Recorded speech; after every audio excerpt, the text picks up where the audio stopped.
Class 9th भारतीय भवन geography में चैप्टर 9 भारत का पड़ोसी देश बांग्लादेश। इस चैप्टर के अभ्यास के प्रश्न हम लोग हल करेंगे।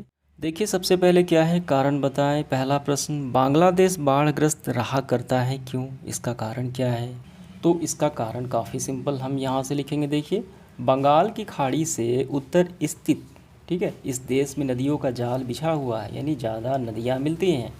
वर्षा जो है वो मानसूनी है, अधिक वर्षा के कारण यहाँ नदियों में बाढ़ आना क्या है, स्वाभाविक है, यानी बाढ़ आता है। तो इसीलिए क्या है, यहाँ पे बाढ़ आ जाता है। समझ में आ गया, अत्यधिक नदियाँ होने के कारण और ज़्यादा बारिश होने के कारण। दूसरा सवाल देखिए, बांग्लादेश के लोग मछली का प्रयोग करते हैं, अधिक करते हैं, खाते हैं क्यों, इसका कारण क्या है। देखिए बांग्लादेश में ज़्यादातर जो मछलियों का क्या होता है, पकड़ी जाती है, ठीक है। यहाँ प्रति वर्ष 1 लाख टन से लेकर 3 लाख टन मछली पकड़ी जाती है, यानी ज़्यादा उत्पादन होता है। तो इसीलिए यहाँ लोग मछली खाना पसंद करते हैं। समझ में आ गया, तो यही आपको लिख लेना है। इसके बाद देखिए लघु उत्तरीय प्रश्न पहला, बांग्लादेश में कौन सी जगह चाय उत्पादन के लिए प्रसिद्ध है, जहाँ पे चाय ज़्यादा मात्रा में उत्पादन होता है। तो इसका आंसर हमारा यहाँ से करना है। देखिए सिलहट और चटगांव की पहाड़ियाँ जो हैं, वहाँ पे उनके ढालों पर चाय बागान है और चाय का अच्छा उत्पादन होता है। तो ये पूरा लाइन यहाँ तक कर लेना है। दूसरा देखिए चटगांव क्या है, अभी हमने देखा चटगांव जो है पहाड़ियाँ हैं चाय उत्पादन क्षेत्र की, ठीक है। देखिए सिलहट और चटगांव।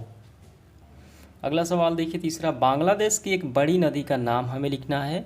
बांग्लादेश में नदियों का जाल है, सबसे प्रमुख नदी है गंगा, जिसे पद्मा कहा जाता है। गंगा और ब्रह्मपुत्र, जिसे देखिए ब्रह्मपुत्र है, जिसे जमुना कहा जाता है। यहाँ पे आप नज़र डालेंगे, ये रहा, ये पद्मा यानी गंगा और ये जमुना। तो आपको लिखना है बस पद्मा, ठीक है। ये सबसे प्रमुख नदी है बांग्लादेश की। इसके बाद देखिए लघु उत्तरीय प्रश्न क्रमांक पहला, बांग्लादेश की स्थित स्थलाकृति हमें बताना है। क्षेत्र विस्तार कहाँ है, कितना है, ठीक है। संक्षिप्त विवरण हमें देना है, कैसी है उसकी स्थलाकृति। तो यहाँ पे देखिए प्राकृतिक संरचना और स्थलाकृति, ये पूरा लिखते हुए आपको यहाँ तक कर लेना है, ठीक है। दूसरा सवाल देखिए, बांग्लादेश की आर्थिक संसाधनों का विवरण हमें देना है, ठीक है, यानी उसकी इकोनॉमी कितनी है वो बताना है। तो देखिए हम इसका आंसर हम ऐसे लिखेंगे, अर्थव्यवस्था। पहले लिखेंगे कृषि। बांग्लादेश की आर्थिक व्यवस्था निम्नलिखित है, ये बातें लिखनी है। पहले लिखना है कृषि के बारे में, यहाँ तक हो गया। खनन के बारे में लिखना है, और ये थोड़े से आपको लिखना है, ज़्यादा नहीं लिखना है, यहाँ तक। अब इसके बाद उद्योग के बारे में थोड़ा सा यहाँ तक। ये हो गया आर्थिक संसाधन के बारे में टोटल। इसके बाद देखिए तीसरा, ढाका की स्थिति हमें बताना है, कहाँ पर है और उसका महत्व हमें बताना है। तो इसका आंसर हम लिखेंगे, ढाका जो है बांग्लादेश का एक प्रमुख उद्योग केंद्र है, जिसका नाम है ढाका, ठीक है, और ये राजधानी भी है। तो ये पूरा लिखते हुए आपको यहाँ तक कर लेना है, ठीक है। बंदरगाह भी है यहाँ पर। अब इसके बाद देखिए लॉन्ग क्वेश्चन, बांग्लादेश की भौगोलिक संरचना और वनस्पतियों का हमें वर्णन करना है।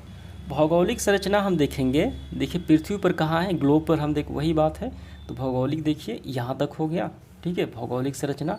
और थोड़े से आपको एक लाइन इसमें से लिख लेना है यहाँ तक, ठीक। अब इसके बाद हमें बताना है वनस्पति।